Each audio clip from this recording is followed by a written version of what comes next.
2024 లేదా 25లో డిగ్రీ లేదా బీటెక్ చదివారా? సాఫ్ట్‌వేర్ జాబ్ కోసం ఎదురు చూస్తున్నారా? అయితే కోడ్ జ్ఞాన్ 100 డేస్ కోర్సులో చేరండి. జాబ్ సాధించండి.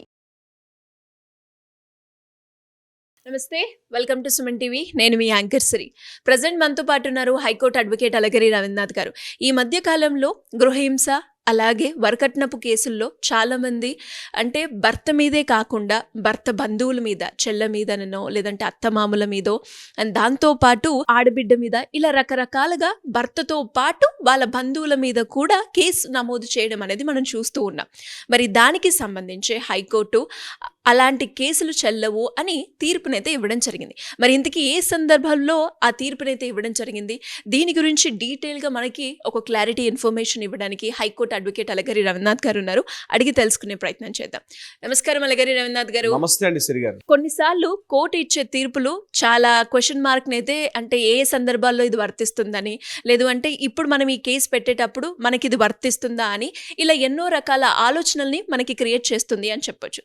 అండ్ అందులో భాగంగానే ఇప్పుడు మనం మాట్లాడుకుంటే గృహహింస అలాగే వరకట్నపు కేసులో ఎవరైతే భర్త బంధువుల మీద కూడా కేసు నమోదు చేస్తూ ఉంటారో మరి అలాంటి సందర్భాల్లో వాళ్ళకి కేసు చెల్లదు అని హైకోర్టు అయితే తీర్పునైతే ఇవ్వడం జరిగింది. మరి ఇది ఏ సందర్భాల్లో ఇవ్వడం జరిగింది అంటారు? ముఖ్యంగా సిరిగా మనం చేస్తున్న అనేకమైన వీడియోల్లో కొంత ఎడ్యుకేట్ చేస్తున్నాం మనం. ఖచ్చితంగా సార్. ముఖ్యంగా ఈ కేసులు మన రకరకాల కేసులు పొద్దున్న లేస్తే మా చుట్టూ ఉన్న కేసులన్నీ కూడా ఈ గృహహింస, 498 వరకట్న వేధింపులు, అదేవిధంగా విడాకులకు సంబంధించి రకరకాల కేసులు వస్తుంటాయి. కొంతమంది తల్లిదండ్రులు అయితే కన్నీటి పర్యంతం ఏడుస్తుంటారు. అనవసరంగా ఈ పెళ్లి చేసుకుని అనేక రకాల ఇబ్బందులు పడ్డాం కదా సార్, ఈ పెళ్లిని ఎంత తొందరగా క్లోజ్ చేసేయండి సార్ అని చెప్పి, సార్ ఏదైనా చేసేయండి సార్, తొందరగా ఈ కేసును ముగించేటట్టుగా చేయండి అని మమ్మల్ని ప్రాధేయపడిన క్లయింట్లు కూడా చాలామంది ఉన్నారు.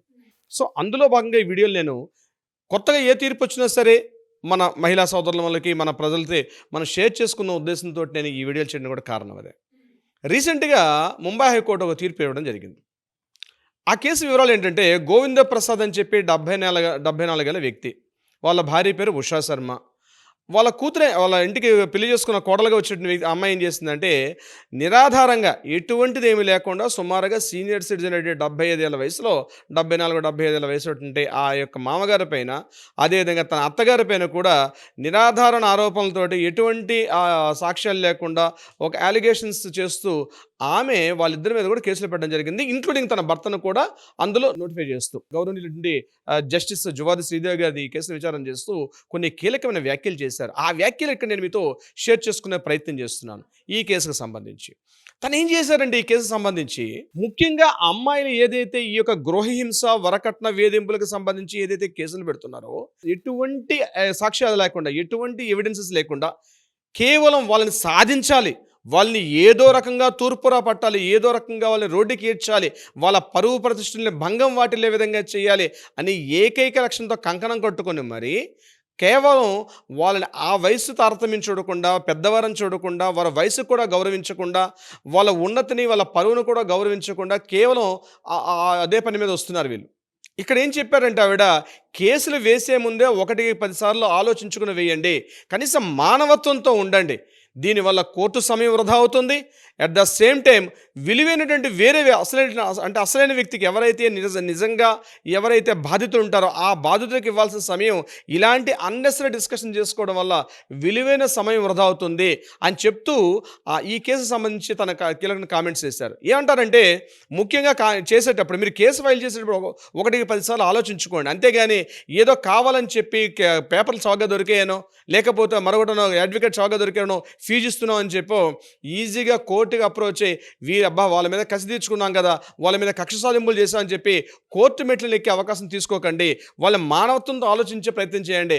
ఆ ఏజ్లో ఉన్న వాళ్ళు మీ దగ్గర ఆధారాలు నిజంగా ఉన్నాయా, నిజంగా వాళ్ళు గృహహింస చేశారా, నిజంగా మీ మీద కొట్టారా, తిట్టారా, లేకపోతే మెంటల్గా హెరాస్మెంటా, ఫిజికల్గా, లేదా వరకట్న వేధింపులు చేశారంటే మీకు ఏదైనా ఎవిడెన్సెస్ ఉంటేనే వెళ్ళండి. అడ్వకేట్స్ కూడా, నా తోటి సహోదరుల అడ్వకేట్ని కూడా చెప్తున్నాను, మీరు కేసులు టేకప్ చేసేటప్పుడు కూడా అన్నెసరీ మన టైంని వృధా చేసుకోవడం, కేవలం మన స్వలాభం కోసం అని చెప్పి మనకి కేసులు కావాలనే ఉద్దేశంతో నా అడ్వకేట్ మిత్రులు కూడా నేను చెప్తున్నాను, దయచేసి ఇలాంటి కేసులు మనం తగ్గించుకుంటే కొంతవరకు కోర్టు మీద ఉన్నటువంటి భారాన్ని కూడా మనం తగ్గించుకునే వాళ్ళం అవుతాం. ఎందుకంటే అన్నెసరీ ఒకటి వాళ్ళు కావాలని వస్తారు. మనకున్నటువంటి చట్టాలు, మనకున్నటువంటి న్యాయం ఏదైతే ఉందో, మనకున్న సెక్షన్స్ అన్నీ కూడా నిజంగా దోషిని శిక్షించే విధంగా ఉన్నటువంటి, కానీ కేవలం టైం పాస్ చేయడానికో లేకపోతే నిజంగా అబ్బా ఈ కక్ష సాధింపు చర్యలు, కక్ష సాధింపు దూరంలో ఉంటూ మాత్రం మన చట్టాల కక్ష సాధింపులకు ఉన్నాయా? మీరు కూడా చదువుకున్న వారే కదమ్మా, మహిళా సోదరుల వరకు నేను చెప్తున్నాను, మీరు చదువుకున్న వారే, ఒక యోగ్యత కలిగిన వారే, ఉద్యోగం చేసేవారు కావచ్చు, మీరు ఒక ఇంటి నుంచి వచ్చేవారు కావచ్చు, మీ భర్త పేరు నిజంగా అభియోగం ఉంది, నిజంగానే మీరు సమస్య ఫేస్ చేస్తున్నారు, నిజంగానే మీకు ఆ రకమైన బాధింపులు ఉన్నారు, బాధితులుగా ఉన్నారు మీరు, అటువంటి సందర్భంలో వేయండి, తప్పులేదు. కానీ కేవలం కక్ష సాధింపు చేయాలి, వాళ్ళ పరువు ప్రతిష్టను మీరు ఎందుకు చేయాల్సిన అవసరమే ఉంది మీకు? అంటే మీరు పెళ్లి చేసుకొని మిమ్మల్ని ఆ ఇంటికి తీసుకెళ్ళడం వాళ్ళు చేసింది తప్ప? నేను సూటిగా ఒకటే ప్రశ్న అడుగుతున్నాను, మిమ్మల్ని పెళ్లి చేసుకొని మిమ్మల్ని ఒక ఇంటికి వాళ్ళు తీసుకెళ్ళడం చేసింది తప్ప? కేవలం ఎక్కడ ఒక కేసు అయితే ఆశ్చర్యపోతారో సిరి గారు, తన భర్త పనిచేస్తున్న తన ఆఫీసులో పనిచేస్తున్న డ్రైవర్ మీద కూడా కేసు పెట్టిన సందర్భాలు ఉన్నాయి. ఇంకా ఈ లెక్కన భర్త పనిచేస్తున్న ఆఫీసులో డ్రైవర్ పేరు మీద కూడా కేసు పెడితే, తన ఇంట్లో ఉన్నటువంటి సోదరుడు, సోదరి, వాళ్ళ ఫ్యామిలీ మెంబర్స్ వీళ్ళ మీద కూడా అసలు ఇటుపోతుంది. మన కుటుంబ వ్యవస్థ చాలా ఇంపార్టెంట్. భారతదేశంలో కుటుంబ వ్యవస్థ, వివాహ వ్యవస్థ ద్వారా కుటుంబ వ్యవస్థ చాలా పవిత్రమైన వివాహ వ్యవస్థ. మీకున్నటువంటి కక్ష సాధింపులు అంటే ఒక రకమైనటువంటి ఈగోయిస్టిక్ మెంటాలిటీస్ వల్ల పెళ్లి చేసుకొని మీ భర్త వాళ్ళు నిజంగా బాధితులు అవుతున్నారు అనుకోండి, కూర్చోండి, కౌన్సిలింగ్ సెషన్స్ ఉంటాయి, రకరకాల విధానాలు ఉన్నాయి మనకు, కూర్చుని కౌన్సిలింగ్ చేసుకునేది. ఎస్ఆర్ నో మీ కుటుంబ పెద్దలు మాట్లాడుకుంటారు. కుటుంబ పెద్దలు లేదండి, కుటుంబ పెద్దలు వినే పరిస్థితులు లేరు, మా పెద్దలు ఎవరు లేరంటే కూర్చొని అడ్వకేట్స్తో మాట్లాడుకోండి. అది కాదు, కోర్టును ఆశ్రయించండి, పోలీస్ స్టేషన్ ఆశ్రయించండి. ప్రతి దానికి ఒకటే పరిష్కారం కాదు. చిన్నదానికి పెద్దదానికి అన్నింటికి కూడా 498లు, అన్నింటికి కూడా డివిసీలు, అన్నింటికి కూడా డివోర్స్లు ఒకటే పరిష్కారం కాదు. ఆలోచించాల్సిన పరిస్థితి కూడా ఉంది. నిజమే, మీరు అభివృద్ధిలోకి రావాలి, మహిళామణులు కూడా అభివృద్ధిలోకి రావాలి, వాళ్ళు కూడా స్వయం సమృద్ధి సాధించాలి, వాళ్ళు కూడా స్వాతంత్ర్యాన్ని కలిగి ఉండాలి. అంత మాత్రం చేత అది పక్క వారికి ఆటంకం కలిగించే విధంగా ఉండకూడదు కదా. అటువంటి పరిస్థితి ఈరోజు ఈ కేసుకు సంబంధించి కీలకమైన వ్యాఖ్యలు చేయడం జరిగింది. జువాడి శ్రీదేవి గారు గవర్నమెంట్ జస్టిస్గా చేసిన వ్యాఖ్యలు చాలా ఇంపార్టెంట్ వ్యాఖ్యలు చేశారు ఆవిడ.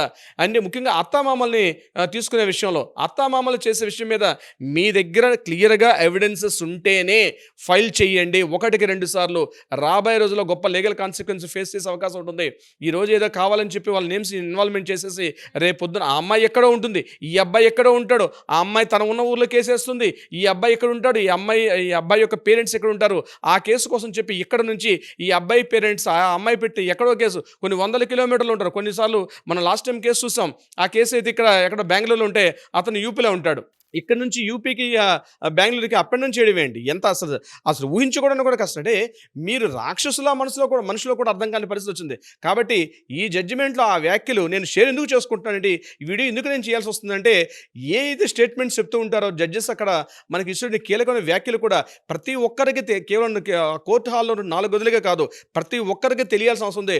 కోర్టు ప్రతి విషయాన్ని పరిగణలో తీసుకుంటుంది. మీరు అనుకోవచ్చేమో, అబ్బా నేను హ్యాపీగా ఫైల్ చేసేసాను కాబట్టి వాళ్ళ మీద కక్ష సాధింపు, లేకపోతే ఏముంది, సింపుల్గా ఎవిడెన్స్ లేకపోతే కేసు కొట్టేస్తారేమో.